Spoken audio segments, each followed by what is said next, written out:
Welcome back to तजुर्बा talks with Jitesh, sponsored by unique resin creations. आज के हमारे गेस्ट फरीदाबाद के बहुत ही जाने माने इंसान है। उनका काम फरीदाबाद का हर एक इंसान पसंद करता है और बहुत ही बड़े बड़े ब्रांड्स उन्हें अपने प्रमोशन के लिए भी बुलाते हैं। लेकिन आज हमने उन्हें बुलाया है उन्हीं की जर्नी के बारे में जानने के लिए, क्या है उनका लाइफ का तजुर्बा और किस तरह से वो इस मुकाम पर पहुंचे हैं। तो आइए चलते हैं अपने गेस्ट वी लव फरीदाबाद के फाउंडर मिस्टर दिलजोत सिंह जी के पास और जानते हैं क्या है उनका तजुर्बा जिंदगी का।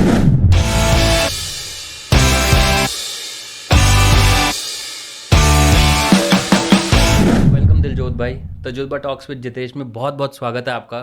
फरीदाबाद तो ऑलमोस्ट आपको सभी जानते हैं, लेकिन हमारी बाकी की ऑडियंस के लिए कुछ अपना इंट्रोडक्शन दीजिए। क्या करते हैं, कैसे आपका प्रोफेशन चलता है, थोड़ा सा कुछ बताइए अपने बारे में। इंट्रोडक्शन में इतना ही कहूँगा कि मैं फुल टाइम फिल्म मेकिंग करता हूँ। क्लाइंट्स वगैरह के लिए वीडियो बनाता हूँ। पहले म्यूज़िक वीडियो करते थे, फिर कमर्शियल करने लग गए और अब हम इन्फ्लुएंसर बन चुके हैं। थोड़े बहुत फरीदाबाद के जो थोड़े बहुत प्रमोशन वगैरह हम फरीदाबाद से रिलेटेड करते रहते हैं इस चीज़ में। छोटा मोटा नहीं, बहुत बड़ा नाम है फरीदाबाद में आपका और ऑलमोस्ट थैंक्स। सारा फरीदाबाद जानता है। पता नहीं कितने लोग हैं जो आपको फॉलो कर रहे हैं और आपके काम को बहुत पसंद करते हैं। मैं पर्सनली आपके काम को बहुत फॉलो करता हूँ। तो थैंक यू। बताइए अपने काम के बारे में, किस तरीके से शुरुआत हुई और क्या है आपका काम बेसिकली। शुरुआत इसकी 2016-17 से हुई थी, जब मैंने अरीना एनिमेशन ज्वाइन करा था दिल्ली में। तो वहाँ पर भी हमें वीडियो एडिटिंग सिखाई जाती थी, लेकिन कैमरा हैंडलिंग वगैरह ऐसा कुछ भी नहीं था वहाँ पे। तो पहले अपना कैमरा परचेज़ करा, तो हम शूटिंग करते थे खुद के लिए खुद। अच्छा। टिकटॉक बहुत चल रहा था उस टाइम। टिकटॉक बनाते थे, उस पर फॉलोअर्स हो गए थे, लेकिन हमारी वैसी वीडियो नहीं होती थी जो आपने टिकटॉक का हाँ। क्रिंज कंटेंट देखा। नॉर्मल यही वीडियो टिकटॉक पे होती थी पहले हमारी, अच्छा। ठीक है। तो उसके बाद जब टिकटॉक बैन हुआ तो हम वीडियोस जो हम फेसबुक पे पोस्ट करते थे, फेसबुक पे पर्सनल अकाउंट में। तो उसमें इतनी रीच नहीं थी मेरी। लेकिन धीरे धीरे जब बाकी के न्यूज़ चैनल है फरीदाबाद के, जितने भी मीडिया चैनल हैं, वो हमारी वीडियो उठा के पोस्ट करते रहते थे बिना हमारी परमिशन के। अच्छा। कुछ कुछ चैनल परमिशन लेते थे, कुछ नहीं लेते थे। तो जब वो पोस्ट करते थे तो काफ़ी अच्छा रिस्पॉन्स आता था। तो कहीं ना कहीं अंदर लगता था यार, हम कुछ डाल रहे हैं तो कुछ भी नहीं मिल रहा है हमें, हम्म। और वो डालते हैं तो उनको इतनी अच्छी रीच आ रही है, मिलियन में जाते थे। तो फिर हमने सोचा क्यों ना हम फेसबुक छोड़ के इंस्टाग्राम पे क्यों ना आया जाए। तो सेम चीज़ हमने जब इंस्टाग्राम पे करी, तो पहली वीडियो मैंने स्कूल की डाली थी, विद्या मंदिर सेक्टर 15 वाला। तो वो बहुत वायरल गई थी, पहली वीडियो ही हमारी पेज की उड़ अच्छा। गई थी। वहीं से हमें 1000-2000 फॉलोअर मिल गए थे। तो बस ऐसे ही धीरे धीरे हमने फिर सारी वीडियो बनानी स्टार्ट करी और धीरे धीरे ग्रोथ होती गई। तो आज थोड़ा सा हम आगे पहुंच चुके हैं। टारगेट जल्दी है कि काफ़ी मिलियन में जल्दी जाएं हम अरे बस। बहुत बहुत बढ़िया है। लेकिन मुझे पता है कि ऐसा एकदम से तो अभी बताने में बहुत आसान है कि हाँ। हमने वीडियो बनाई और हमारी पहली वीडियो चल गई। जल गई। लेकिन आपने जैसे बताया 2016 2017 से आप काम कर रहे हैं, आपने टिकटॉक पे भी बहुत कंटेंट शेयर किया। अनफॉर्चुनेटली टिकटॉक बंद हो गया। अच्छी बात है, हाँ। बंद हो गया। अच्छा। ये भी सही बात है। अच्छी तो बात है। लेकिन जब जैसे आपने बताया कि आप जब वीडियोस अपनी डालते थे फेसबुक पे, तो बाकी के न्यूज़ चैनल, लोकल चैनल्स जो होते थे, वो बिना परमिशन के आपकी वीडियो शेयर कर लेते थे। आज भी करते हैं वो सेम अच्छा, चीज़, आज आज भी भी कर करते रहे हैं। हैं। तो उसमें कुछ ऐसा नहीं रहता कि आप कुछ स्ट्राइक कर सकते, जैसे यूट्यूब पे होता है कि आपके पास एक नहीं, कर स्ट्राइक का सकते हैं ऑप्शन होता स्ट्राइक। है। बस मैं सोचता था क्यों करनी है स्ट्राइक, कोई नहीं डाल रहे हैं तो फरीदाबाद का कंटेंट ही तो डाल रहे हैं, कुछ वैसा तो हम्म। नहीं कर रहे हैं। हाँ, अगर कहीं रिवेन्यू की बात आती है तब हम उस केस में करते हैं, लेकिन इतना हमने सोचा नहीं कभी रिवेन्यू का ना, कि बाकी क्रिएटर्स की तरह स्ट्राइक मार दी या फिर उनकी वीडियो हटवा दी। तो हमने कभी ऐसा कुछ करा ही नहीं, ना फेसबुक का फॉर्म भरा ना यूट्यूब का। अच्छा, ये तो वैसे। बहुत बढ़िया बात है आपकी। लेकिन मैं थोड़ा सा आपके काम के बारे में जानना चाहूँगा। ये व्हील ऑफ फरीदाबाद का जो आइडिया है वो बेसिकली आपको आया कहाँ से? जैसे आप शहर की वीडियो क्यों बना रहे हैं? मतलब वीडियोस बनाने के लिए तो और भी बहुत सारे ऑप्शंस है, बट आपने यही क्यों डिसाइड किया कि मैं फरीदाबाद की वीडियोस बनाऊंगा? एक तो फरीदाबाद का नाम ना बहुत ख़राब था पहले था, अभी भी थोड़ा सा ख़राब है, लेकिन धीरे धीरे कोशिश कर रहे हैं कि इसकी इमेज सुधरी जाए। ठीक है, जब तक यहाँ के ऑडियंस लोग नहीं सुधरेंगे तब तक कितनी भी मेहनत कर लें हम नहीं होने बिल्कुल वाला। सही बात। धीरे धीरे कोशिश यही रहेगी कि फरीदाबाद को एक अच्छी ऑडियंस में दिखाया जाए और लोकेशन भी इनकी अच्छी अच्छी दिखाई जाए। तो अभी तो हमारा पहला टारगेट यही है कि फरीदाबाद को थोड़ा सा आगे पुश करना। और बाकी हमारी एमसीएफ वगैरह तो कोशिश कर ही रहे हैं, कुछ ना कुछ तो करते ही रहते हैं, नए नए चीज़ें आती रहती हैं फरीदाबाद बिल्कुल में। बिल्कुल। तो दिलजोत भाई, व्हील ऑफ फरीदाबाद की शुरुआत कैसे हुई? मतलब ये जो थॉट आया आपको, कि वो थॉट कहाँ से आया, किसको देख के आया, कैसे शुरुआत हुई? ये शुरुआत एक गुड़गांव का पेज है, वी लव गुड़गांव भी एक पेज आपने देखा ओके। होगा, हाँ। तो वो सुमित का है पेज। तो उन्होंने मेरे से आइडिया शेयर करा था कि आप फरीदाबाद में ये चीज़ करो, क्योंकि फरीदाबाद का जो एक पेज है वो बहुत डाउन है और अच्छा। ऐसी वीडियो भी नहीं डाल रहे, वो एज अ मीम पेज डाल रहे हैं। हम्म। तो क्यों ना एक फरीदाबाद का आप वीडियोज़ वगैरह जो भी बना रहे हो तो आप उसको इसमें कन्वर्ट करो और उसको इंस्टाग्राम पे पोस्ट करते रहो। तो मैंने कहा चलो ठीक है, उन्होंने बस थोड़ा सा एक हिंट दिया कि ये करना चाहिए, मैंने वो चीज़ करी है और वो हिट भी कर गई है उनकी। तो मैं सुमित का थैंक्स बोलना चाहूँगा, जिन्होंने मेरे को आइडिया दिया कि इसका नाम ये रखो, वी लव फरीदाबाद। और बस। मतलब फ्रॉम फर्स्ट डे आपको आइडिया था कि मतलब जो मुझे कंटेंट शेयर करना है वो एक बहुत ही क्रिस्प एंड क्लियर होना चाहिए, क्वालिटी वाइज भी और कंटेंट वाइज भी, या फिर पहले आपने मिक्सअप कंटेंट बनाया, उसके बाद धीरे धीरे टाइम के साथ आपको लगा कि नहीं यार मुझे इसकी क्वालिटी बेटर करनी है? पहले मैंने जितने भी फरीदाबाद के स्कूल हैं इनको टारगेट करा कि जो सबसे ज़्यादा इंस्टाग्राम पे ऑडियंस है वो ये 17 से लेके 22-23 साल की ऑडियंस ज़्यादा होती है इस पे। तो मैंने उन बच्चों को पहले टारगेट करा कि इन बच्चों से रिलेटेड जब हम उनके स्कूल से रिलेटेड वीडियो बनाएंगे तो हर एक स्कूल का बच्चा शेयर करता है अपने, जो कंपटीशन वाले स्कूल होते हैं उनको भी शेयर करते हैं। तो स्कूलिंग की मैंने कम से कम 40-50 वीडियो पहले बनाई और इस कंटेंट को मैंने अपने पास रखा और मैंने धीरे धीरे एडिट करना चालू करा। ऐसा नहीं है मैंने एक वीडियो बनाई और डाल दी, पहले मैं कंटेंट इकट्ठा करता हूँ तब मैं पोस्ट करता हूँ। ओके। ये एक बहुत ही मतलब कहते हैं ना पेशेंस वाला भी काम बिल्कुल है। बिल्कुल। और दूसरा अपनी एक्साइटमेंट को होल्ड करके रखना कि नहीं ऐसा नहीं है कि मेरे पास एक वीडियो आ गई फटाफट डाल दो। ये उससे बहुत क्या रहता चैलेंजिंग है, पार्ट है। उससे क्या रहता है ना, मुझे ऐसा लगता है कि जैसे आपके पास 10 वीडियोस का कंटेंट है तो आपके पास 10 दिन का या 20 दिन का कंटेंट रेडिली अवेलेबल है। ऐसा नहीं है आज आपने एक वीडियो बनाई है, अब पता नहीं अगले दिन कब मेरे को टाइम मिलेगा शूट करने का या कब नहीं मिलेगा, उस चक्कर में वो जो पेज की ग्रोथ है वो रुक जाती है। बट ये बिल्कुल। आपका बहुत अच्छा आइडिया है कि पेज को एक तो बढ़ाने के लिए बिल्कुल बिल्कुल इकट्ठा एक कंटिन्यूटी कंटेंट कर मेंटेन करके चलनी पड़ती है। अगर आप किसी भी सोशल मीडिया पे हो, ये नहीं आपने एक दिन डाल दी फिर आप 2 दिन बैठे हो 3 दिन बैठे हो तो ऑडियंस भी फिर अनफॉलो करना स्टार्ट कर देती है। तो इस पर्टिकुलर सुमित जी का आपने नाम बताया, सुमित जी ने आपको बेसिकली आइडिया दिया है कि आप इससे शुरू, तो जब आपने इसकी शुरुआत करी उस टाइम पे कोई ऐसा इंसान जो उस टाइम भी आपके साथ था और आज की डेट में भी आपके साथ है, मतलब ऐसा क्रू मेंबर आपका कोई? हाँ, शाम जो आप मेरे साथ वीडियो में देखते हैं जो आजकल चैलेंजिंग वीडियो बना रहे हैं तो वो मेरे साथ डे वन से ही हैं। तो अच्छा। उन वही हम सुबह 6 बजे निकलते थे, अराउंड 6 से लेकर 10 बजे तक हम फरीदाबाद की जितनी लोकेशन होती थी हम शूट करते थे। और बाद में आके आराम से 3-4 दिन, महीने में सिर्फ मैं 3-4 दिन शूट करता हूँ कंटिन्यू। अच्छा। और बाकी के दिन मैं बाकी कमर्शियल जो वर्क होते हैं कंपनीज वगैरह के और जो म्यूज़िक वीडियो होती है वो मैं शूट करता हूँ। आप लोकेशन किस बेस पे डिसाइड करते हैं, मतलब आपको कोई आके बताता है या फिर आप खुद पर्सनली जाके एक्सप्लोर करते हैं चीज़ों को? लोकेशन हम ऐसे डिसाइड करते हैं कि जब घर से निकल जाते हैं ना, जो जो रास्ते में दिखता रहता है ना हम शूट करते रहते हैं। ऐसा नहीं है कि अच्छा। पहले हमने एक मैप बनाया है कि इसको फॉलो करेंगे, नहीं, जो हमें रास्ते में दिख रहा है ऑन द वे हम उसी टाइम ही देखते हैं कि हाँ अच्छा लग रहा है शूट कर देते हैं, बस that's it। तो शूट के लिए आप क्या क्या इक्विपमेंट्स यूज़ करते हैं? शूट के लिए तो जैसे इंस्टाग्राम पे ज़्यादातर मेरी वीडियो ड्रोन की होती हैं, तो पहले ड्रोन की वीडियोस थी, तो उसके बाद फिर ये कैमरा और ये फ़ोन वीडियोस भी स्टार्ट कर दी थी अच्छा, तो मैंने। आपने शुरुआत ड्रोन से ही करी थी? हाँ, शुरुआत ड्रोन वीडियो तो से ये की। भी एक यूनिक चीज़ है कि बहुत हर कोई ड्रोन चलाना भी नहीं जानता। हाँ और बिल्कुल। मतलब कोई उससे बहुत कम लोग हैं जो वीडियोस बनाते हैं, या फिर जैसे आपने बताया आप फिल्म मेकिंग में थे तो शायद हो सकता है उसका वो एक एक्सपोजर है या उसकी लर्निंग है जिससे आपको लगा कि ड्रोन यूज़ होना चाहिए। वो मेरा एक एडवांटेज है इस चीज़ में ना कि मेरे को फिल्म मेकिंग आती थी पहले से ही, इस पेज को बनने से पहले। तो ये बड़ा एडवांटेज है कि एडिटिंग तो मेरा था ही स्ट्रॉन्ग, और साथ साथ मैं जब शूटिंग करता था तो डे बाय डे एक्सपीरियंस के साथ वो चीज़ मेरे को एक्स्ट्रा मिलने लग गई। तो वीडियोस वगैरह रिजल्ट अच्छे आने लगे कि एक नॉर्मल वीडियो नहीं लगती कि किसी सिटी पेज की वीडियो है, उस टाइप की नहीं होती। थोड़ा फिल्म मेकिंग का भी थोड़ा मसाला डालना पड़ता है इस चीज़ में। तो कभी ऐसा हुआ है कि आपके साथ कहीं आप वीडियो शूट करने गए हैं और किसी ने वहाँ से भगा दिया हो, या फिर खैर आज की डेट में तो नहीं भगाएगा आपको कोई, बट बिल्कुल जब हुआ है, आपने बिल्कुल हुआ शुरुआत है। की थी कि तो कभी किसी ने भगा दिया हो या किसी ने वैसे बोल दिया हो कि यहाँ पे अलाउड नहीं है? हाँ, हमारा फरीदाबाद का सबसे फेमस स्पॉट है वर्ल्ड स्ट्रीट। तो वहाँ हम एक बार शूट करने गए थे तो उन्होंने ड्रोन वगैरह अपने पास रख लिया था कि अलाउड नहीं है शूटिंग। तब हमारे फॉलोअर्स बहुत कम थे, उन्होंने उड़ाने नहीं दिया था वहाँ पे, ड्रोन फ्लाई बिल्कुल मना था और वहाँ पे नॉर्मल कैमरे वगैरह भी मना है। तो अच्छा। उस टाइम काफ़ी अजीब लगा था कि यार एक तो हम इनको प्रमोट कर रहे हैं और यही हमें मना कर रहे हैं। तो अजीब लगा, चल मैंने कहा कोई बात नहीं, एक दिन ऐसा भी आएगा जिस दिन ये बुलाएंगे। और वो दिन बहुत जल्दी आया। तो उसके बाद वर्ल्ड स्ट्रीट वालों ने बुलाया अपने ऑफिस में, मीटिंग वगैरह करी कि जब भी फ्लाई करना हो आप करो, कोई बात नहीं, और प्रमोट करो जितना आप कर तो सकते हो। तब आपने नहीं बोला कि नहीं भाई अब तो मैं नहीं करूँगा? नहीं, थोड़ा मैं ना ईगो टाइप वाला बंदा नहीं हूँ कि अपने में ईगो रख के बैठा रहूँ कि ठीक है बहुत जल्दी लोगों को, हाँ ठीक है माफ़ कर दी, ठीक है कोई बात नहीं। उनको भी पता नहीं था ना कि लोग इन चीज़ों का मिसयूज़ भी करते हैं। हाँ, उनका भी जब तक वो अपनी सामने जगह। वाले को जानेंगे नहीं ना तब तक परमिशन भी नहीं देते इस ये चीज़ भी की। बात सही तो है। ये ईजी रहता है हमें। सो दिलजोत भाई, आपने बताया कि आपने स्कूल्स की बहुत सारी वीडियोस बनाई है। आप कौन से स्कूल से पास आउट है? मैं रावण इंटरनेशनल से पास आउट हूँ, तो सोमनाथ रोड उस पे स्कूल था। की वीडियो बनाई है आपने? हाँ, उसकी भी बनाई है लेकिन कॉलेज की नहीं अच्छा। बनाई। कॉलेज की पेंडिंग अभी तक। स्कूल लाइफ कैसी रही है आपकी? स्कूल लाइफ जैसे बाकी बच्चों की तरह होती थी कुछ वैसी थी, लेकिन इसमें थोड़ा सा मसाला ऐड ऑन करने के लिए हमने कि स्कूल जाते समय जैसे बस वगैरह होती थी तो हम बस वगैरह यूज़ नहीं करते थे कि घर की फाइनेंशियल कंडीशन पहले इतनी अच्छी नहीं थी जितनी अब धीरे धीरे हो रही है। तो फिर मैं बसेस वगैरह नहीं यूज़ करता था, फ़ीस बहुत ज़्यादा होती थी। तो उस केस में हम लिफ्ट लेके, टैंकर जो चलते थे पानी के टैंकर, तो हम उन पे जाते थे लिफ्ट लेके। अच्छा। तो हमने वो वाला फेस भी देखा अपने साथ साथ ना कि लिफ्ट मांग के पहुंचना स्कूल में। साइकिल वगैरह होती थी लेकिन यार मन नहीं करता था रोज़ साइकिल पे जाना, फिर थोड़ा सा ना शर्म भी आती थी कि साइकिल हाँ, चला रहे हैं, साइकिल। मेरे से साइकिलिंग वगैरह नहीं होती इन चीज़ों में ना। घर वालों ने बाइक दी नहीं और फिर लास्ट ऑप्शन बचता था टैंकर, इतनी दूर पैदल कौन जाए। तो पानी के टैंकर पे बैठ के हमने स्कूलिंग भी करी हुई है इस चीज़ से रिलेटेड। तो जो ये आपको वीडियोग्राफी का और ये वीडियो एडिटिंग का जो इंटरेस्ट जागा, तो क्या वो स्कूल टाइम से था या फिर स्कूल के बाद आपको ऐसा लगा कि मुझे इस लाइन में काम करना चाहिए? नहीं, जब हम कॉलेज में था जब मैं, तो मूवीज़ वगैरह बहुत देखना होता था। आज भी मैं मूवीज़ बहुत देखता हूँ, हर हफ्ते मूवी जाना ही जाना है। तो मूवी में देखते थे तो जो उसमें फ़ील आती थी ना, वो अपने अंदर हम फ़ील करते थे उस चीज़ को कि यार ये ऐसे कर रहा है, काश मैं इसकी जगह यहाँ पे होता, ये वो। लेकिन उसमें आपको डायरेक्शन की बहुत नीड होती है, हाँ। आपकी कोई क्यों क्यों सुने। तो मैंने फिर सोचा क्यों ना मैं फ़ोटोशॉप और ये वीडियो एडिटिंग सीखता हूँ। तो मैंने अरीना एनिमेशन ज्वाइन करा, वहाँ जाके मैंने धीरे धीरे, उन्होंने बस सिर्फ एडिटिंग पार्ट सिखाया।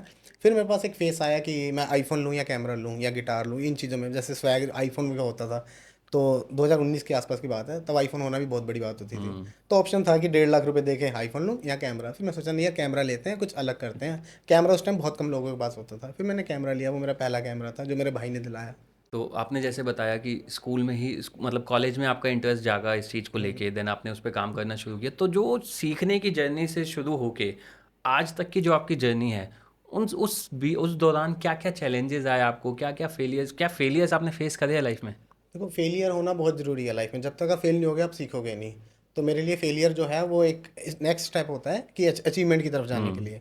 तो फेलियर तो मेरी लाइफ में आया है जब मैंने ये सब कुछ कंप्लीट कर लिया। तो ऑब्वियस सी बात है कि आपको एक इनकम भी चाहिए। बिल्कुल। तो फिर जॉब वगैरह वगैरह के लिए अप्लाई करा। तो एक फरीदाबाद की कंपनी है, नाम नहीं लूँगा उसका मैं। तो उन्होंने मेरे को इंटरव्यू में बुलाया वीडियो एडिटिंग के लिए। और मेरी किस्मत इतनी बुरी थी, मैं रिजेक्ट हो गया वीडियो एडिटिंग में। तो और अच्छी बात क्या है कि आज वो कंपनी मेरे से प्रमोशन के लिए डिमांड कर रही है कि आप हमारी कंपनी का भी क्या प्रमोशन बात करो है! पेज पे। तो ये एक तरीके की अचीवमेंट भी है और थोड़ा सा अजीब सा भी है कि हाँ, वो बुला रहे हैं, लेकिन जो उस टाइम वो सैलरी की डिमांड थी, उसकी भी डिमांड मैं आज एक वीडियो की उनके से कर रहा हूँ। तो अगर वो अरे वाह! करते हैं तो ठीक है, नहीं करते तो मेरी तरफ से मना है फिर वीडियो। तो कहीं न कहीं कह सकते हैं कि अच्छा हुआ उस समय उन्होंने आपको नौकरी नहीं दी। हाँ। हाँ, क्योंकि तो कहीं न थैंक्स कहीं जिन्होंने नौकरी मेरे को में छोड़ दिया, जिन्होंने मेरे को रिजेक्ट करा, मेरे को खुशी भी होती है इस चीज़ क्योंकि की। कहीं न कहीं नौकरी में अटक जाते हैं ना, तो शायद हो सकता है कि आप जिस तरह से आपने अपनी लाइफ में ग्रो किया है, शायद वो नहीं कर पाते।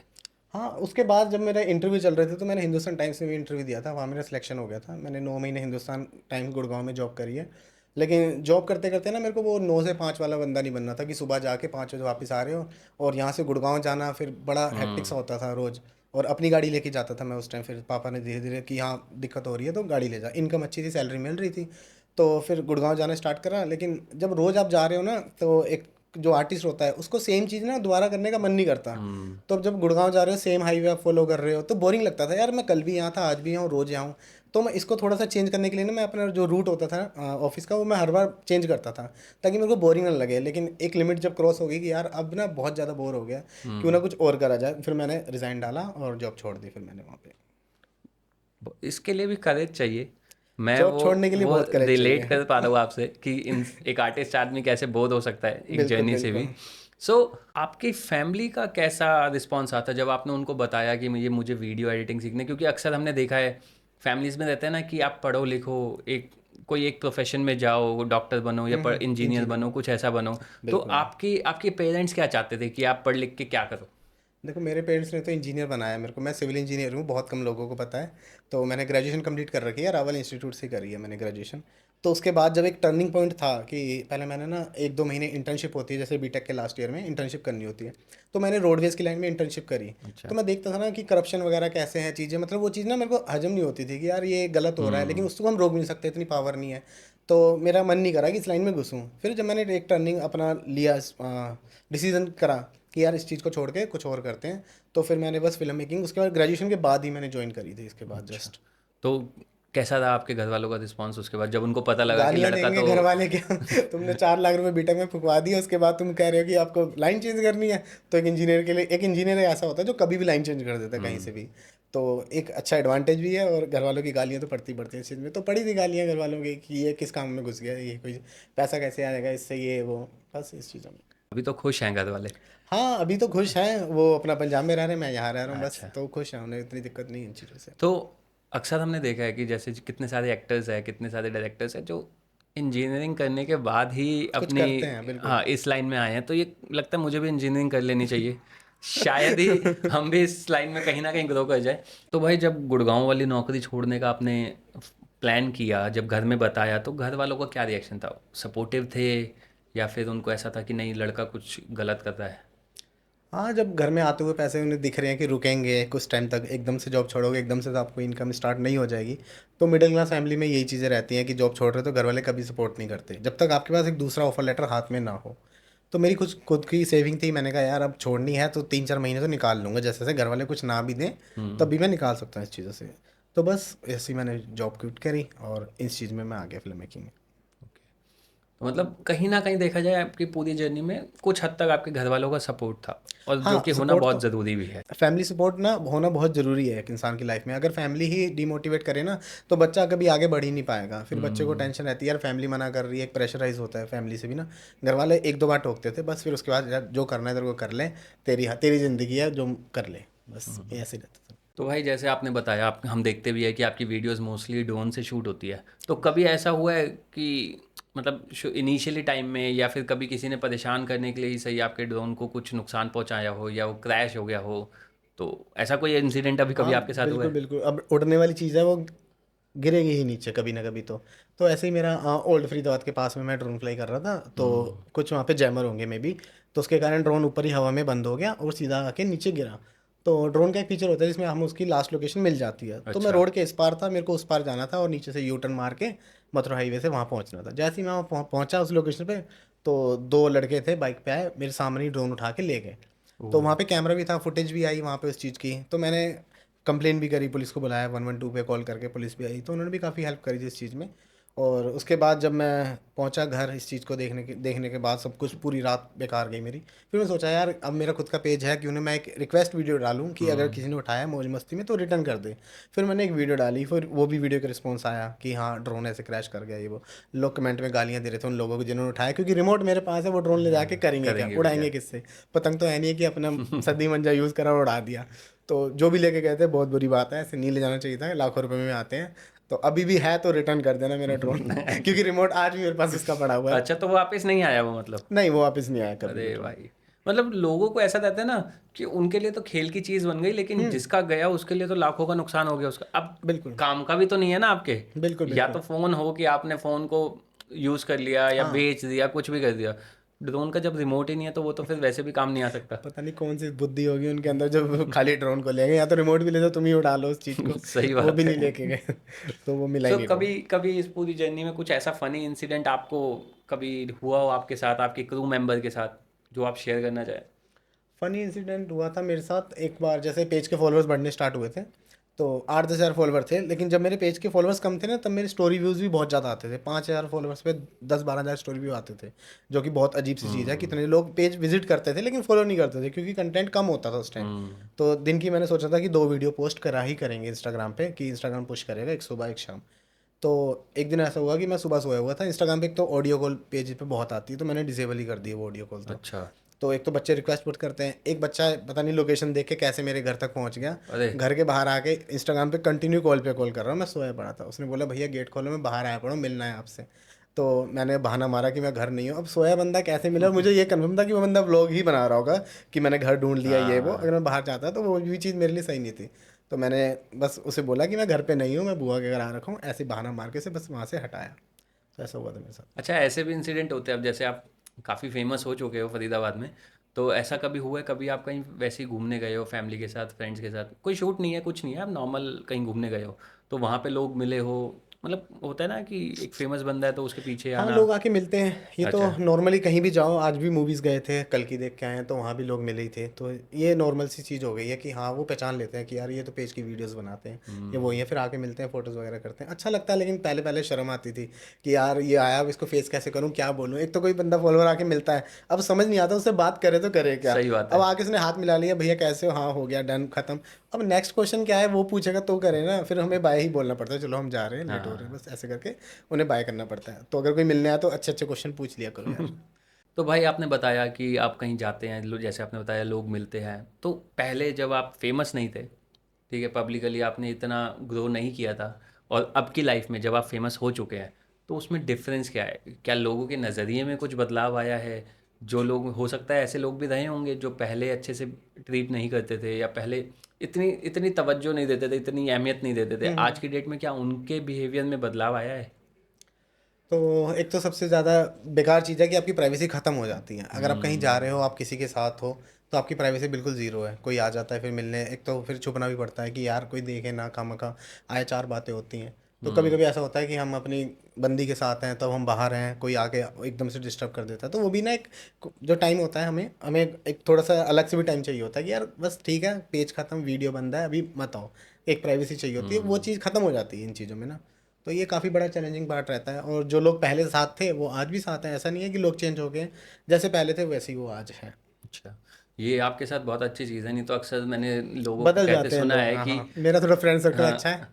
जो कमी पहले नहीं। पहले भी गालियाँ पड़ती थी उनसे, आज भी पड़ती हैं। वो और दोस्त बदल गया तो वो है ही नहीं। वो कहते हैं ना, ये जेन्युइन दोस्त है, हाँ, हाँ। जो पहले भी गाली देते थे, आज बिल्कुल, भी गाली बिल्कुल, देते हैं। बिल्कुल, बिल्कुल। और ऐसे होना बहुत ज़रूरी है। वो ना आपको रियलिटी चेक कराते रहते टाइम टू टाइम कि हाँ, भाई यहीं रहो, कुछ ऐसा फ़ायदा नहीं है उड़ने का या कुछ है। बिल्कुल, बिल्कुल, बिल्कुल। और जैसे आपने कहा कि प्राइवेसी ख़त्म हो जाती है, ये तो खैर देखो लोगों को समझना चाहिए कि हर बंदे की एक अपनी पर्सनल लाइफ भी है। वो आपका एक प्रोफेशन है जो आप कर रहे हैं, वी लव फरीदाबाद का पेज है, आप पब्लिक फोरम में अपनी वीडियो शेयर कर रहे हैं, तो देखो वो आपका काम है, राइट? बिल्कुल। उसकी वजह से अगर आप लोग आपकी पर्सनल लाइफ इम्पैक्ट कर दे तो लोगों से तो इतना ही क्या रिक्वेस्ट ही कर सकते हैं कि भाई हाँ, रिक्वेस्ट ही चीज़ों को होती है बस। समझो, उसकी अपनी पर्सनल लाइफ भी है इंसान की, तो बेटर है कि आप जब वो शूट कर दे तब आप भले ही जाके मिल लो, लेकिन जब वो अपने पर्सनल काम से कहीं गए हैं या कहीं घूम रहे हैं, कहीं फैमिली टाइम है उनका, तो उसमें आज जाके आप प्लीज़ उसको डिस्टर्ब मत करिए। दिलजोत भाई, आपका इतना अच्छा खासा एक्सपीरियंस रहा है, आपकी किस्मत बोल लो या आपकी मेहनत बोल लो, सब कुछ मिलजुल के आपकी पहली वीडियो ही चल गई, हाँ, पेज की राइट? पहली वीडियो लेकिन पहली। उसके बावजूद भी मैं आपसे पूछना चाहूँगा कि कुछ ऐसे टिप्स एंड ट्रिक्स आप हमारी ऑडियंस को बताना चाहें कि जिससे वो अपने सोशल मीडिया पे ग्रो कर सकते हैं, क्योंकि देखो हर किसी के साथ ऐसा नहीं होता कि उसकी पहली वीडियो से ही वो ग्रो कर बिल्कुल, जाएगा, बिल्कुल। राइट? तो कुछ ऐसे जो इस पूरे 2-4 साल के करियर में आपने ऑब्जर्व करे हो कि ये कुछ चीज़ें बेसिक्स है जो सोशल मीडिया पे ग्रो करने के बहुत काम आते हैं। तो टिप्स तो मैं यही देना चाहूँगा कि आप बॉट फॉलोअर तो बिल्कुल परचेज़ ना करो, ठीक है? अच्छा। बॉट फॉलोअर आपके अकाउंट में है तो इंस्टाग्राम कभी आपको पुश करेगा ही नहीं किसी चीज़ में, ओके। आपकी वीडियो रिकमेंड में कभी जाएँगी नहीं। फॉलोअर जैसे कम हो, फॉलोअर जस्ट अ नंबर होता है, वो अपने बढ़ जाता है टाइम के साथ ना। आपको सिर्फ एक ना पहले अपने कंटेंट पे ध्यान देना है कि आप एक तो रेगुलर कंटेंट डालो, ठीक है? और content day by day quality increase ही होनी चाहिए। ये नहीं कि आज आपने अच्छी वीडियो डाल दी, कल आपने बुरी सी डाल दी। तो ऑडियंस रोज़ आपकी वीडियो के साथ रिलेट कर पाए। अगर अब ऑडियंस आपकी वीडियो को समझ नहीं पा रही, अपने से रिलेट नहीं कर पा रही, तो वो शेयर भी नहीं करेगा। कोई क्यों अपनी ऐड टू स्टोरी करेगा? तो मेरा तो यही टिप्स है कि फॉलोअर्स एक तो बॉट फॉलोअर ना खरीदो, और कंटेंट रोज़ डालो, और कंटेंट भी ऐसा डालो कि जिससे ऑडियंस आपको रिलेट कर पाए अपने आप से। मतलब बेसिकली ऑडियंस को लगे कि यार या तो वो मीम्स ऐसे हो जो डे टू डे लाइफ में बंदा हाँ, किसी को फॉरवर्ड करे कि देख भाई हमारे साथ ऐसा होता है, बिल्कुल, या बिल्कुल। फिर कुछ अगर एजुकेशनल है तो ऐसा हो कि किसी के लिए बेनिफिशियल हो हाँ, वो, तो बिल्कुल। आप वैसा कंटेंट डालो। ये बहुत सही चीज़ आपने बताई है। अच्छा, आपकी सबसे ज़्यादा वायरल होने वाली वीडियो कौन सी है, और उसमें क्या कुछ आपने स्पेशल किया था? तो वायरल वीडियो की बात करूँ तो एक कैमल को रेस्क्यू करवाया था हमने, मानव रचना के सामने डेथ वैली है। तो वहाँ पे एक कैमल का बेबी था, बेबी भी नहीं, बड़ा ही था काफ़ी, तो वो फंसा हुआ था। तो हुआ क्या कि वो स्लाइड करते हुए नीचे गिर गया, तो उसका ओह। पैर फ्रैक्चर हो गया था, तो वो उठ नहीं पा रहा था। तो एक BMR एनिमल ट्रस्ट है, तो उन्होंने मेरे को फ़ोन करा कि आपकी हेल्प चाहिए, ये कैमल फंसा हुआ है, इसको निकलवाना है। तो मैंने सोचा कि अगर फाइनेंशियल हेल्प चाहिए होगी तो हम कर देंगे, लेकिन हम जब वहाँ लोकेशन पे पहुँचे, हमने देखा पूरी तरफ से जंगल है और हम खुद भी नहीं वहाँ पहुँच पा रहे। हम एक तरीके की ट्रैकिंग कह रहे हो आप, वैसा कुछ एरिया था पहाड़ों वाला। तो वहाँ पहुँचे, हमने देखा काफ़ी इंजर्ड था, ब्लड हो रखा था। तो मैंने सोचा क्यों ना इसकी वीडियो बनाई जाए, क्योंकि उसको एयरलिफ्ट ऑप्शन था, और दूसरा फिर लोग उठा के लेके जाएं उसको। हाँ। अब कैमल का वेट काफ़ी होता है, तो उसको उठाना भी पॉसिबल नहीं था। तो फिर मैंने एक वीडियो पोस्ट करी। अब उस वीडियो में चैलेंजिंग पार्ट था कि ब्लड नहीं दिखना चाहिए, अब कैमल पूरा ब्लड में था, तो ब्लड वाली वीडियो वैसे ही रुक जाती है इंस्टाग्राम पे। तो फिर मैंने वीडियो ब्लड को रिमूव करके मैंने वीडियो बनाई, तो हमने पोस्ट करी। वो वीडियो एक दिन में ही 1 मिलियन क्रॉस कर गई, और आज शायद 5-6 मिलियन है। और वो कैमल 24 आवर में वहाँ से रेस्क्यू कर लिया गया। पलवल के कुछ लोग थे गौ रक्षा दल से, वो आए थे और कैमल को बहुत जल्दी रेस्क्यू कर लिया। उसके बाद उन्होंने हमें बुलाया भी वहाँ पे कि इस रेस्क्यू हो रहा है, आप आ जाओ। तो उस टाइम मैं था नहीं, मेरा शूट था। तो मैंने उसकी वीडियो फिर वहाँ के लोगों से मैंने बोला कि आप शूट कर दो, एडिट मैं कर दूँगा। तो फिर मैंने उसकी रेस्क्यू की वीडियो भी डाली, क्योंकि ऐसे कैमल को उठा के लेके गए, कम से कम 50-60 लोग थे, और कैमल को प्रॉपर उठा के उसे पहाड़ से उतारा नहीं। तो भाई आज की डेट में आपने ऑलरेडी बहुत कुछ कमा लिया है, नाम कमा लिया है, शहर आपको जानता है, और आई होप शहर से बाद भी बहुत से लोग जानते होंगे आपको। लेकिन एक सवाल आता है कि आपके हिसाब से ग्रोथ और सक्सेस के पैरामीटर्स क्या है, और क्या इतना इनफ है आपके लिए जितना भी आपने अचीव किया है, या अभी और भी कुछ है आपके माइंड में?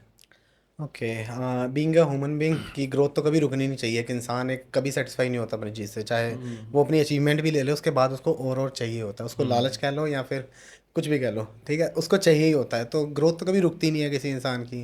तो सेम मेरे साथ भी वही है कि जितना मिल जाए उतना कम है, मिलता रहे, ताकि हम और भी ज़्यादा आगे लोगों में बांट सकें। तो जितना ज़्यादा हम डोनेशन कर पाएँ इन चीज़ों में, तो मेरा तो यह है कि ग्रोथ रुकनी नहीं चाहिए, हमेशा बढ़ते रहो। ना सीखने की उम्र होती है, ना ग्रोथ रुकने की उम्र होती है, कुछ भी। सही बात है। तो अभी क्या प्लान्स है अभी?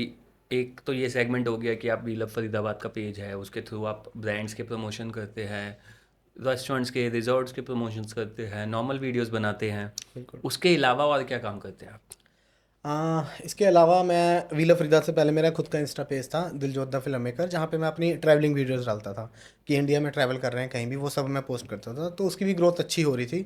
अभी 10K क्रॉस करे होंगे, तो किसी कंपनी ने मेरे को कांटेक्ट करा कि हम आपका अकाउंट हैंडल करते हैं, क्योंकि यूनिक वीडियो होती है आपकी ट्रैवलिंग की। पैराग्लाइडिंग कर रहे हैं, उसमें भी कैमरा ऊपर चल रहा है, ड्रोन चल रहा है, सारी चीज़ें होती थी मेरे पास। तो वहाँ पे मैंने कहा चलो कंपनी को दे देते हैं, कि मेरे पास टाइम नहीं होता हैंडल करने का। मैंने उन्हें दे दिया। मैं एक तो मंथली उन्हें पेमेंट भी दो, इंस्टाग्राम का आईडी पासवर्ड दिया। उसके बाद उन्होंने धीरे धीरे ना बोट फॉलोवर डालने चालू करे। तो मैंने यही इसलिए मैंने उनको बोला था कि बोट फॉलोवर बिल्कुल मत खरीदो। उन्होंने मेरा अकाउंट वो ख़राब कर दिया, तो मेरी ट्रैवलिंग वीडियोस होल्ड होगी सारी। ओहो। तो नया पेज बनाना था, तो फिर मैंने इस पेज को आगे कंटिन्यू करने का सोचा था। इसके अलावा आपने और भी बताया था कि आप म्यूज़िक वीडियोस भी करते हैं, तो उसके बारे में थोड़ा सा बताना चाहेंगे आप? हाँ बिल्कुल। इसके अलावा साथ साथ मैं ये तो मेरा सेकेंडरी ऑप्शन है ये, और प्राइमरी मेरा हमेशा फिल्म मेकिंग ही रहा था। ओके। कि ये फरीदाबाद एक लिमिटेड जगह है, जितना कर रहे हो ठीक है, कभी ना कभी तो एक लिमिटेड जगह ख़त्म होती ही है। हम्म। कि आप सेम कंटेंट बार बार पोस्ट करोगे, कितने आप ऑडियंस गेन कर लोगे। तो मेरा जो प्लान थे वो इंडिया ट्रैवल करने के थे, तो उसका उसके लिए फंडिंग भी चाहिए होती है। तो एक ऑप्शन था म्यूज़िक वीडियो मेरे पास, कि मैं क्लाइंट्स की म्यूज़िक वीडियो शूट करूँगा, तो जैसे जैसे उनकी लोकेशन होती थी हम वहाँ वहाँ ट्रैवल करते थे। तो मैंने अभी एक हाल फिलहाल 2-3 महीने पहले एक म्यूज़िक वीडियो शूट करी थी, OSM कंपनी है फरीदाबाद की। तो उनका एक टाइटल सॉन्ग मैंने शूट करा था, तो उसकी शूटिंग लद्दाख, केरला, जैसलमेर, मुन्नार यहाँ हुई थी। 1 महीने में पूरी ट्रैवलिंग करी मैंने, पूरा इंडिया, मतलब एक कोने से दूसरा कोना मैंने घूम लिया। तो एक तो इन्जॉयमेंट हो जाती है इस चीज़ में, और ऊपर से आपका जो कंटेंट निकल के आता है ना, वो बहुत क्वालिटी वर्क निकल के आता है। कि सामने जब हम किसी कंपनी को दिखाते हैं ये हमने शूट करा है, तो उन्हें विश्वास ही नहीं होता कि एक सिंगल बंदे का शूट करा हुआ है। और वीडियो में आपको लिंक में दूंगा, आप दिखाना वो वीडियो कैसी है, तो इससे आपको आइडिया लगेगा। बिल्कुल बिल्कुल। और वो वीडियो पेज से बिल्कुल डिफरेंट होगी, कि एक सेकंड फेस भी है मेरा, कि ये हम्म। वीडियो अलग है नॉर्मल से। तो अभी सोचा है कि फिल्म मेकिंग से रिलेटेड एक अलग पेज बनाने का, या अभी कुछ? फिल्म मेकिंग से अब मैं ट्रैवलिंग वीडियोस दोबारा स्टार्ट करने वाला हूँ, बहुत जल्दी ही व्लॉग्स वगैरह आएंगे। पर व्लॉग वो वाले नहीं होंगे कि मैं हेलो गाइस मैं यहाँ पहुँच गई है, वो जो नॉर्मल चल रहे हैं, नहीं। एक फिल्म मेकिंग स्टोरी टेलिंग वाले व्लॉग, जहाँ पे लोग अपने आप को रिलेट कर पाएंगे। जिसमें हम स्टोरी टेलिंग भी ऐसे करेंगे कि जिस लोकेशन पे गए हैं, कि वो जो व्यूअर होगा, जो देख रहा होगा, वो अपने आप को फील करेगा कि यार मैं उसी लोकेशन पे हूँ, इसकी जगह मैं होता है, ये वो इन चीज़ों से वो रिलेट कर पाएंगे, वैसी व्लॉगिंग थोड़ी सी। खैर ये आइडिया, जैसे हम देखते हैं लोगों की वीडियोस, कोई लोग जाते हैं तो अपने शहर की भी वीडियोस बताते, देखिए हमारे शहर में ये है वो है।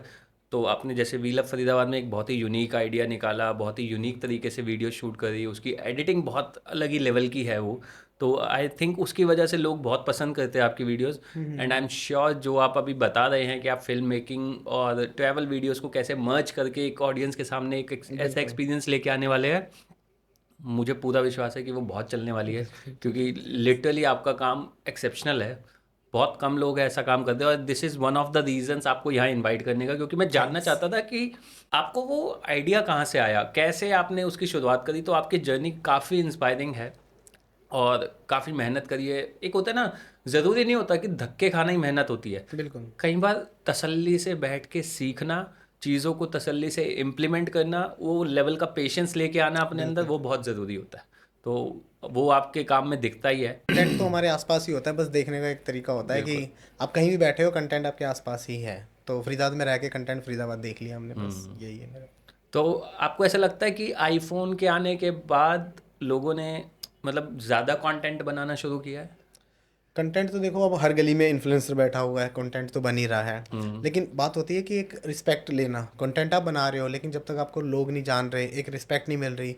अब वीडियो देखना वायरल जा रही है, लेकिन नीचे कमेंटों में गालियाँ पड़ी होती हैं। तो वो हम्म। मेरे ख्याल से ना एक फेम नहीं है, वो ग्रोथ नहीं है, जिसमें आपको लोग गालियाँ दे रहे हैं। अच्छा भाई, फिल्म मेकिंग में आप बहुत टाइम से हो, आपका बहुत अच्छा, मतलब मैं कहूँगा काम भी है, और आपका खुद का बहुत अच्छा इंटरेस्ट है उसके अंदर। बिल्कुल। तो कभी ऐसा नहीं सोचा कि मुंबई चला जाऊँ, या फिर आप पंजाब से है तो पंजाब जाके मैं कोई किसी के लिए म्यूज़िक वीडियो करूँ, या किसी मूवी का शूट करूँ? कभी ऐसा हुआ है, या आपको कभी किसी ने आगे से अप्रोच किया हो? अप्रोच एक बार हरियाणवी सॉन्ग आया था मेरे पास। एक तो गाना हरियाणवी सॉन्ग तो मेरे को बस पसंद है, लेकिन वो जो गाना था वो थोड़ा सा बी ग्रेड टाइप का था। तो सेलिब्रिटी अच्छे थे उसमें, लेकिन मैंने वो कभी, मैं नाम आपको बता रहा हूँ, वो गाना हुँ, मेरे मेरे लिए तो अच्छा नहीं था वो। लेकिन हाँ, एक ऑफ़र आया था उनकी तरफ से, मैंने तो उनके लिए शूट करा था मैंने उनके लिए अच्छा। बस। तो वैसे और पंजाब साइड से कभी कुछ नहीं आया अभी? नहीं, अभी पंजाब की तरफ मैं बहुत कम जाना होता है मेरा पंजाब की तरफ ना। अभी पंजाब का एक पेज बनाया है उसका, माई हार्ट जलंधर के नाम से। तो उस पे भी 80,000 के आसपास फॉलोवर हो गए हैं, और वो सबसे कम टाइम में, 6-7 महीनों में 80,000 हो गए हैं अरे उसके। वाह! तो कभी कुछ प्लान्स है आगे के कि मुंबई जाना है या फिर एटलीस्ट पंजाब जाना प्लान्स, है? मुंबई तो नहीं जाऊंगा, मुंबई जाने का कोई फ़ायदा नहीं है, क्योंकि मुंबई वाले खुद बाहर शूट करते हैं आउट ऑफ इंडिया जाके। तो हुँ, शॉर्ट फिल्म्स वगैरह तो अपने फरीदाबाद में ही बहुत बन जाएगी। पहले हम बनाते थे, पहले मेरा यूट्यूब चैनल था एमजेड प्रोडक्शन के नाम से। फिर वो चैनल हैक हो गया एक दिन, तो शॉर्ट फिल्म वगैरह बनानी मैंने बंद कर दी। लेकिन जब वो चैनल वापस आया तो मोनेटाइजेशन वगैरह सब बंद हो गई, जितना भी उसमें रेवेन्यू था वो सब चला गया उनका। ओह! तो फिर दोबारा मन नहीं करा कि एक बार हैक हो गया दोबारा भी हो जाएगा, तो फिर दोबारा शुरुआत करने के लिए मैंने अपना ये व्लॉग्स ही सोचे हैं, जो ट्रैवलिंग व्लॉग्स रहेंगे मेरे। तो कभी मतलब जैसे आपने बताया कि एक चैनल आपका किसी एजेंसी की वजह से इंस्टा का हाँ। पेज जो था एजेंसी की वजह से ख़राब हो गया, एक आपका यूट्यूब चैनल बंद हो गया। तो एक होता है ना यार, बंदे ने बहुत मेहनत की होती है और उसके बाद अगर ऐसा कुछ होता है तो बड़ा दुख सा लगता है। तो मेरा जो सबसे पहला चैनल था वो यूट्यूब का था। तो वो जब चैनल मेरा हैक हुआ, तो सुबह 4 बजे के आसपास मेरे को एक नोटिफिकेशन आता है। तो हमारी आदत है पूरी रात जगने की, दिन में सोते हैं रात को काम करते हैं अपना। थोड़ा सा रिवर्स टाइम है कि, इस रिवर्स टाइम के पीछे भी ये है कि अब दिन में आप अगर आप जगे हो, कॉल आएगी, कोई कहीं ले जाएगा कोई कहीं ले जाएगा, तो रात हाँ, को कोई कॉल नहीं करता, तो मैं आप अपना काम अच्छे से कर तसल्ली सकते से हो। कर सकते हो। बिल्कुल, और एक्स्ट्रा काम कर पाते हो रात को। हुँ, तो 4 बजे के आसपास मेरे पास नोटिफिकेशन आता है कि आपके अकाउंट से कुछ एक्टिविटी हुई है, ये वो वगैरह। तो मैंने अकाउंट लॉगिन करने की कोशिश करी, अकाउंट लॉगिन नहीं हो रहा कि पासवर्ड चेंज हो चुका है। उस टाइम तो ये था कि पैरों के नीचे से ज़मीन निकल गई, जब आपका यूट्यूब ओह! जाता है वो भी मोनेटाइज चैनल, तो एकदम पैरों के नीचे ज़मीन चलेगी। और उस टाइम मेरे साथ मेरे दोस्त थे, रोना आया था उस टाइम कि यार ये क्या हो गया, यहीं से तो कमा रहे थे, यही इनकम थी हमारी, हाँ, और ये भी हमारे हाथ से चला गया। तो धीरे धीरे फिर मैंने रिसर्च करी कि यार कैसे इसको वापस लिया जाए, ये वो स्क्रीनशॉट डाले, ईमेल वगैरह भेजी यूट्यूब पे। तो चैनल 24 घंटे के बाद मेरे पास रिकवरी हुआ, लेकिन जब वो रिकवरी हुआ उस पर स्ट्राइक हो गई थी। और जो उस पर गूगल एडसेंस का भी था अमाउंट वगैरह, वो भी सब रिमूव हो गया वहाँ से, और मोनेटाइजेशन बंद हो गई। तो वो एक बहुत बड़ा दुख था मेरे लिए पहला। एनीवेज़ मेहनत करते रहिए, बिल्कुल। मेहनत करने का फल आप देख ही दोबारा रहे आ हैं, जाएगा, यूट्यूब क्या है, फिर से अकाउंट बनाओ सब जीमेल, बन तब बन जाएगा। जाएगा बस। अल्टीमेटली क्या है ना, मुझसे मेरा कंटेंट छीन सकते हो, मेरी मेहनत नहीं छीन सकते, मेरा बिल्कुल। टैलेंट नहीं छीन राइट सकते, राइट राइट? राइट तो राइट। आप अगर टैलेंटेड हो तो कोई आपके लिए बड़ी बात नहीं है, राइट? अच्छा, जैसे आज की डेट में आपको जब ब्रांड्स अप्रोच करते हैं तो उसका क्या प्रोसीजर रहता है कि उन्होंने आपको अप्रोच किया, देन आप क्या, कुछ उनकी साइड से आपकी कुछ रिक्वायरमेंट्स होती है कि पहले आप मुझे ये चीज़ें बताइए तभी मैं देखूंगा कि क्या मैं आपके लिए काम कर सकता हूँ या नहीं कर सकता? बिल्कुल। अ, तो ब्रांड्स का ऐसा रहता है कि अगर कोई गैम्बलिंग वाली चीज़ है, तो मैं उस चीज़ को बिल्कुल प्रमोट नहीं करता। अभी तिरंगा बहुत उसमें चल रहा है ट्रेंड में, तो हम्म, मैं इस चीज़ को बिल्कुल प्रमोट नहीं करता गैम्बलिंग से। यार हम भी बच्चे ही थे, हम खामखा, हम अब बेशक हमें 4 पैसा भी मिल जाएगा, ये जो ऐसी साइटें होती हैं एक्स्ट्रा पैसा तो आपको देती हैं, हम्म, लेकिन उसमें कहीं ना कहीं नुकसान भी होता है। तो कभी अपना आप पैसा कमाओ, लेकिन अपना दीन धर्म ईमान ये सब ना बेचो, बस मेरा यही हम्म, सजेशन है। कि प्रमोशन कर रहे हो तो कुछ सोच समझ के करो, किस चीज़ों का करो। ये नहीं कुछ भी आ रहा प्रमोट कर रहे हो, आपको 4 पैसा मिल रहा है, लेकिन आप किसी और की ज़िंदगी भी खराब कर रहे बिल्कुल। हो जी। सो कभी कोई ऐसा रहा है कि एक होता है ना, मुझे ये वीडियो मिली, ये काम मिला, बट किसी ना किसी रीज़न से मैं वो कर नहीं पाया, तो कभी कोई ऐसी वीडियो जिसको बिल्कुल। ना करने का रिग्रेट रहा हो आपको? ये मेरा ज़िंदगी का सबसे बड़ा रिग्रेट होगा, क्योंकि मेरे को ना ये आर्मी वगैरह में ना बहुत इंटरेस्ट है, कि फाइटर प्लेन उड़ रहे हों, लड़ाई कर रहे हों, ये वो टैंक चल रहे हों। तो मेरे पास एक अपॉर्चुनिटी आई थी वीडियो शूट करने की झांसी में। तो एक मिलिट्री का कैंप था, वहाँ पे ट्रेनिंग देनी थी उन्होंने, जो नए ज्वाइनिंग करते हैं। तो उसमें फाइटर प्लेन्स और टैंक्स वगैरह आपस में एक ट्रेनिंग चलती है, इसमें रियल हम्म, की फ़ाइट होती है। तो मेरे पास वो अपॉर्चुनिटी आई थी शूट करने की। अब उनकी जो डेट थी वो मेरी बेंगलोर की डेट थी, ऑलरेडी एक म्यूज़िक वीडियो चल रहा था बेंगलोर में। तो वहाँ पे वो दोनों डेट क्लैश हुई। तो मैंने तो म्यूज़िक वीडियो वालों को बोला कि अपना रिफंड वापस ले लो, मेरे को वहाँ जाने तो हम्म, बेशक पैसे कम थे, लेकिन जो एक चीज़ सामने देखना ना, जहाज़ों को लड़ाई करते हुए। हाँ, और अपॉर्चुनिटी तो ऐसे मिलती कि आप टैंक में भी बैठे हो, अंदर एक एक ना सिनेमेटोग्राफी बनानी थी कि एकदम रियल चल रही हैं सारी चीज़ें, और वो हम्म, रियल ही थी सारी वहाँ पे। बस वो मैंने मिस कर दिया अपनी लाइफ का ना। अगर दोबारा मौका मिला तो मैं सारे काम छोड़ के वही दोबारा करने रहूँगा। होपफुली मिलेगा, धीरे बिल्कुल धीरे बिल्कुल। सब सब मिलेगा, मेहनत करते रहिए। तो भाई, अगर किसी को आपको अप्रोच करना हो काम के लिए, किसी भी काम के लिए, वीडियो शूट कराना है या कुछ भी कराना है, तो उसका प्रोसीजर क्या है, उसके पैरामीटर्स क्या है कि आप काम करेंगे हमारे लिए या नहीं? तो उसके लिए सिंपल सा, आप हमें डीएम करते हैं लोग, तो डीएम में प्रमोशन के रिगार्डिंग आता है। तो कुछ टेम्पलेट्स बना रखे हैं मैंने, वो कि अपनी कोटेशन और रूल्स रेगुलेशन वगैरह वो मैंने फॉरवर्ड कर देता हूँ। तो हमारी जो ब्रांड अप्रोच है ना बिल्कुल ज़ीरो है। हम कभी भी आज तक जितनी वीडियोज़ बनी है किसी एक सिंगल वीडियो में भी हमने ब्रांड को अप्रोच नहीं करा। तो हमारे सामने से ही आ जाते हैं, इतना रिस्पॉन्स आ जाता है, तो ज़रूरत नहीं पड़ी इस चीज़ की अप्रोच करने की। और जो ब्रांड्स आ रही हैं पहले हम देखते हैं कि कंटेंट प्रमोट करने लायक है नहीं है। एक तो जो फंड रेज़र वाले होते हैं, ये बड़ा ख़तरनाक काम होता है कि वो हमसे फंड रेज़ करवाना चाहते होते हैं। अब हमें पता नहीं चलता कि उन्होंने फंड रेज़ कराया वो किस काम के लिए करवा रहे हैं। वो बोलते तो हैं अपनी तरफ से कि हमें एक गौशाला बनानी है, ये करना है, कुछ भी बोलते हैं। लेकिन जब तक ये ट्रस्ट नहीं होता ना कि आप ऑडियंस के बिहाफ पे आप पैसा ले रहे हो सब लोगों से और आप आगे फॉरवर्ड कर रहे हो, वो एक एक पैसा अगर आपका वेस्ट जा रहा है तो वो बिल्कुल बेकार है। तो इसलिए मैं फंड रेज़ वगैरह बिल्कुल नहीं करता, तो उस चीज़ को मैं मना कर देता हूँ। नहीं, ये एक बहुत बड़ी रिस्पॉन्सिबिलिटी हो जाती है, क्योंकि बिल्कुल, देखो बिल्कुल। लोग आपको फॉलो कर रहे हैं आपके काम पे ट्रस्ट करके। अगर कल को आप ऐसा करेंगे तो शायद हो सकता है उनका ट्रस्ट धीरे धीरे जो है आप पे कम होने लगेगा, और कल को कुछ ऐसी चीज़ निकल के आती है, हालांकि आपको नहीं पता पीछे से किसी ने क्या किया है, आपने भी किसी के ट्रस्ट के बेसिस पे ही उसकी हेल्प करी, उसके लिए ऐसा प्रमोशन किया, बिल्कुल। बट कल को कुछ ऐसा निकल के आता है तो लोग तो आपको ही बोलेंगे ना कि यार मैंने तो इसकी तेरे फेस बिहाफ वैल्यू पे पे ही है। पैसा दिया था। बिल्कुल, बिल्कुल। फेस वैल्यू पे ही आपको फंड रेज़ मिलता है हमेशा। तो इस चीज़ को सोच समझ के करना चाहिए। बाकी इन्फ्लुएंसर से भी यही कहूँगा कि आप करवा तो लेते हो लेकिन आपका वो सही जगह जा रहा है, नहीं जा रहा, वो आपको ही देखना पड़ेगा। अच्छा, फंड रेज की आपने बात करी, तो हाँ क्या जी। कभी ऐसा कोई एक्सपीरियंस रहा है आपका फंड रेजिंग का, पहले आपने कभी किया हो या किसी भी तरह का एक्सपीरियंस? जो मैंने अभी बोला कि फंड रेज़ वगैरह मैं नहीं करता, वो मैं एक एक्सपीरियंस ही बोल रहा हूँ कि अभी मैंने कुछ 4-5 महीने पहले एक फंड रेज़ करा था एक छोटी-सी बच्ची के लिए। तो उस बच्ची के फ़ादर के मन में था कि पहले तो उन्होंने मेरे को बोला कि ऐसे-ऐसे फंड रेज़ करना है, मेरे पास पैसे नहीं है, बच्ची को डिस्चार्ज करवाना है। तो हॉस्पिटल का बिल मैंने डॉक्टर से पूछा तो उन्होंने 50-60,000 के आस-पास बोला था बनेगा, और वो 1 लाख तक भी जा सकता है धीरे-धीरे। तो मैंने कहा ठीक है, तो मैंने फिर एक वीडियो बनाई बच्ची की और मैंने वो डाली, और उस वीडियो पे ये लगा लो अब मेरे को पहले दिन में ही 1 लाख से ऊपर फंड रेज़ हो गया मेरा। और इंटरनेशनल फंडिंग ज़्यादा आने लग गई थी, तो वो एक तो पॉसिबल नहीं था। एक तो हमने कभी सोचा नहीं फंड रेज़ करना है, तो कभी करंट अकाउंट और एनजीओ वगैरह ओपन नहीं करा हमने। तो फंड हमने अपने ही सेविंग अकाउंट में मंगाया था। तो अब सेविंग अकाउंट में क्या होता है, कोई 10-10 रुपए भेज रहा है, 50 भेज रहा है, 100 भेज रहा है, तो आपकी ना ट्रांजैक्शन लिमिट होती है। हाँ। तो वो हमारी अकाउंट ब्लॉक होने स्टार्ट हो गए थे, फ्रीज़ हो गए थे हमारे अकाउंट, की फंड नहीं आ रहा था, हमारे रुक गया था। तो 2 दिन बाद हमारे सारे अकाउंट बंद हो गए, फिर हमारे पास कुछ 1,64,000 के आसपास 2 दिन में हमने इकट्ठा कर लिया था। तो कभी सोचा नहीं था कि लोग इतनी जल्दी ट्रस्ट करेंगे, और इंडिया के अलावा जो बाहर से फंडिंग आती थी वो 25-30 हज़ार तो लोग यूँ दे देते थे दिल खोल खोल के वहाँ वाले तो। और कुछ वेस्टर्न मनी वाले थे कि भैया हम ऐसे भेज रहे हैं, आप वहाँ से कलेक्ट कर लो। तो फिर जब मैं हॉस्पिटल पहुँचा, मैंने डॉक्टर से बात करी, तो बिल कुछ 90 समथिंग के अराउंड का बिल था। तो मैंने वो बिल पे करा। अब मेरा तो ये बनता था कि हॉस्पिटल जाऊँ, बिल पे करूँ और बच्ची ख़त्म, उसे बाहर एग्ज़िट करवाना है बस वहाँ से डिस्चार्ज के लिए। तो हमने बिल पे करा। अब ये सारी चीज़ हमने करी लाइव आके, तो बच्ची के फादर को थोड़ा ऑब्जेक्शन हो गया कि यार हम मेरे से पूछ के जाते हैं पहले, तुम क्यों पे कर रहे हो, मेरे को पैसे अच्छा। दो, मैं अपने हिसाब से करूँगा पे। अब उसने 50,000 ऑलरेडी डिपॉजिट करा हुआ था, उसको अपना फ़ंड भी वापस चाहिए था कि मेरे को अब फंड आ ही गया है, तो क्यों ना पूरा ही भर दो, और जो मेरे पैसे मैंने इधर उधर मांग के दिए वो मेरे को वापस मिल जाए। तो लोगों के मन में ना एक नेगेटिव थॉट्स आ जाते हैं कि यार अब फालतू पैसा आ गया, और जो भी आया मेरी बच्ची के नाम पे आया सारा मेरे को मिले। तो मैंने ये चीज़ें मतलब करना नहीं चाहता दोबारा इन फ्यूचर। कभी भी कोई किसी को जरूरत पड़ती है तो मैं मना कर देता हूँ कि मैं फंड रेज नहीं करता हूँ इस चीज़ में। अच्छा, आपको लगता है कि जैसे जैसे सोशल मीडिया पे नाम बढ़ता है, हमारे कंटेंट की वजह से लोगों का हम पे विश्वास बढ़ता है, तो आपकी रिस्पॉन्सिबिलिटी भी बढ़ती है साथ साथ? बिल्कुल, जब भी आप कुछ पोस्ट कर रहे हो ना, तो आपका बेशक एक स्टोरी भी पोस्ट कर रहा हूँ मैं, तो वो सोच समझ के डालनी पड़ती है। कुछ ऐसी चीज़ ना डालो जिससे बच्चे कुछ गलत उनके माइंड में जाए कि यार ये ऐसा कर रहा है, मैं भी करता हूँ ऐसा चीज़। तो उस चीज़ को ना सोच समझ के करना पड़ता है सोशल मीडिया पे। और जब आपने कुछ डाल दिया, फिर जो आपको नेगेटिव कमेंट्स आएँगे, क्योंकि ना पॉजिटिव नेगेटिव जहाँ भी है, ये सब चीज़ें दोनों बैलेंस होके चलती हैं। तो अगर आप कुछ डाल रहे हो, नेगेटिव डाल रहे हो, तो वो पॉजिटिव वाले आके आपकी लेनी-देनी कर देंगे। कुछ नेगेटिव डाला तो इधर-उधर, ये चीज़ें चलती रहती हैं इस चीज़ में ना, काफ़ी डिस्टर्बेंस, मैं भी परेशान हो जाता हूँ कभी-कभी इन चीज़ों तो से। इससे कभी अपना, होता है ना हर इंसान का, देखो मेरा काम, जब मैं अपने काम पे हूँ तो शायद मैं थोड़ा सा डिफरेंट नेचर का हूँ, लेकिन जब मैं अपनी फैमिली के साथ, अपने दोस्तों के साथ, या मैं मस्ती मजाक करने के मूड में हूँ तो मैं थोड़ा सा डिफरेंट माइंडसेट का हूँ।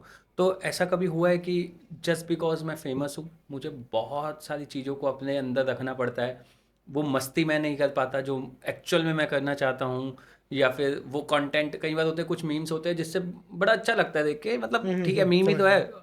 वैसे भी शेयर हो रहे हैं, लेकिन जस्ट बिकॉज आप फेमस हो तो आप वो मीम शेयर नहीं कर पाते, तो कभी ऐसा हुआ है आपके साथ? हाँ, बस मीम्स वाला तो नहीं हुआ, कुछ पॉलिटिकल हम अपना बता नहीं सकते, और नहीं भी बताना हम्म। चाहिए, क्योंकि आप ना एक इतनी ऑडियंस को अगर आप दिखा रहे हो तो काफ़ी इम्पैक्ट पड़ता है उस चीज़ के लिए। तो पॉलिटिकल चीज़ें तो मैं कभी पोस्ट करता नहीं हूँ। कभी-कभी कर दी तो कर दी मे बी, लेकिन मैं हटा देता हूँ जल्दी उन चीज़ों को। रिस्ट्रिक्शंस रहती है मतलब। रिस्ट्रिक्शन रहती है, रूल्स रेगुलेशन आपको भी बनाने पड़ेंगे, जैसे जैसे आपके पास ऑडियंस आ रही है आपकी रिस्पॉन्सिबिलिटी बढ़ती जाएगी। बिल्कुल, बिल्कुल। अच्छा, कभी ऐसा हुआ है कि आपने कोई एक वीडियो बनाई शहर की और उस मतलब कोई समस्या या कुछ भी चीज़ आपने हाइलाइट करी अपने वीडियो के थ्रू और उसके बाद वो चीज़ बेटर हुई और लोगों ने आपको उसके लिए अप्रोच किया हो कि मतलब कुछ भी तरह का रिएक्शन, लोगों का मिक्स रिएक्शन आया होगा, कभी ऐसा कोई इंसिडेंट हुआ आपके साथ? हाँ, बीच में जैसे बारिश वगैरह होती थी तो रोड्स वगैरह बहुत ख़राब होती थी, तो मेरा होता था कि यार इनकी वीडियो डाल देते हैं। एक तो वीडियो लोग बहुत जल्दी शेयर करते हैं हुँ, कि प्रॉब्लम है, और वो वीडियो हमारे गवर्नमेंट तक भी जाती है इन चीज़ों में। तो हुँ, मैंने सोचा था कि एक हार्डवेयर वाली रोड बहुत टाइम से पेंडिंग थी, बहुत ज़्यादा, तो मैंने वहाँ पे ना एक ड्रोन फ्लाई करा था और उसकी वीडियो बनाई थी, तो वो भी बहुत जल्दी बन गई थी। फिर सेक्टर 15 और 16 17 ये पूरा ख़राब था रोड, तो वहाँ के लोगों ने कांटेक्ट करा कि एक इनकी ना एक कंप्लीट वीडियो बना दो ताकि हम आगे दिखा पाएँ और इसका रिजल्ट जल्दी मिले। तो मैंने एक वो भी बनाई थी, तो उसको भी काफ़ी शेयरिंग हुई थी। तो फिर धीरे धीरे ना काम लोग ना एक तो फोर्स हो जाता है ऊपर से कि यार वीडियो वायरल हो रही है, जल्दी करना हाँ। पड़ेगा अब इस चीज़ को। तो ये चीज़ एक पॉजिटिव थी हमारी तरफ से कि हम करते थे, लेकिन कभी कुछ चैलेंज पार्ट नहीं आया कि सामने से कंपटीशन में आया और हमारी वीडियो हटाने का हमें बोला गया, हाँ, ऐसा मतलब कभी कुछ कभी हुआ नहीं। मैं हाँ, वही पूछने लगने वाला हाँ, था अभी। कोई हमें पॉलिटिकल प्रेशर कभी नहीं हाँ, आया इस कभी चीज़ नहीं का, आया। कभी नहीं, बिल्कुल चलो, नहीं। अच्छी चीज़ है कि आपके कंटेंट से कहीं न कहीं शहर में बदलाव आ रहा है और हाँ, लोग उसको बिल्कुल, अप्रिशिएट कर रहे हैं। बिल्कुल, बिल्कुल, भाई, शहर के लिए तो मैसेज दे दिया आपने। बिल्कुल। फरीदाबाद के जो इन्फ्लुएंसर्स हैं, आजकल फरीदाबाद से भी बहुत सारे इन्फ्लुएंसर्स उठ के आ रहे हैं, तो उनके लिए कोई मैसेज आप देना चाहेंगे? मैसेज यही है कि जो कर रहे हैं बढ़िया कर रहे हैं, लेकिन ना अब अगर आप किसी ब्रांड से कुछ चार्ज कर रहे हो तो आप अपना एक लिमिट सेट कर लो कि आप इतना मिनिमम अमाउंट आप चार्ज करोगे। कुछ मैंने इन्फ्लुएंसर देखे हैं कि वीडियो बनाने के लिए गाड़ी में जाते हैं, 1000 1500 रुपये लेते हैं और वो वीडियो पोस्ट भी कर रहे हैं, एडिट भी कर रहे हैं, शूट भी कर रहे हैं। तो अपनी इज्जत ना करते हुए बेशक अपने जो गैजेट्स हैं, इक्विपमेंट्स हैं, उनकी रिस्पेक्ट करो।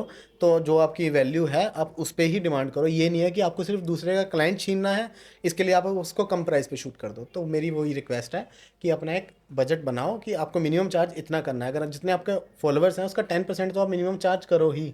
अगर आप इससे ज़्यादा कर रहे हो वो आपकी कॉल है, लेकिन ये नहीं है कि आप 1000 1500 में जा रहे हैं। यार बंदा अरे! गाड़ी भी ले जा रहा है, पेट्रोल खर्च कर रहा है, फिर वहाँ जाके शूट कर रहा है, टाइम निकाल रहा है, पता नहीं ये कैसे मैनेज कर लेते हैं, मैं तो ये सोच रहा हूँ। हाँ, मतलब एक एक थ्रेशोल्ड होना चाहिए, एक हाँ, बेसिक वैल्यू तो अपनी क्रिएट करनी ही बिल्कुल, चाहिए बिल्कुल, मार्केट में। बिल्कुल, आप जस्ट बिकॉज़ कोई बंदा ज़्यादा ले रहा है, उसका काम बंद करने के लिए आप बिल्कुल। अपना काम हो ही सस्ते में ये रहा मत है करिए। फरीदाबाद में, बिल्कुल हो रहा है ये।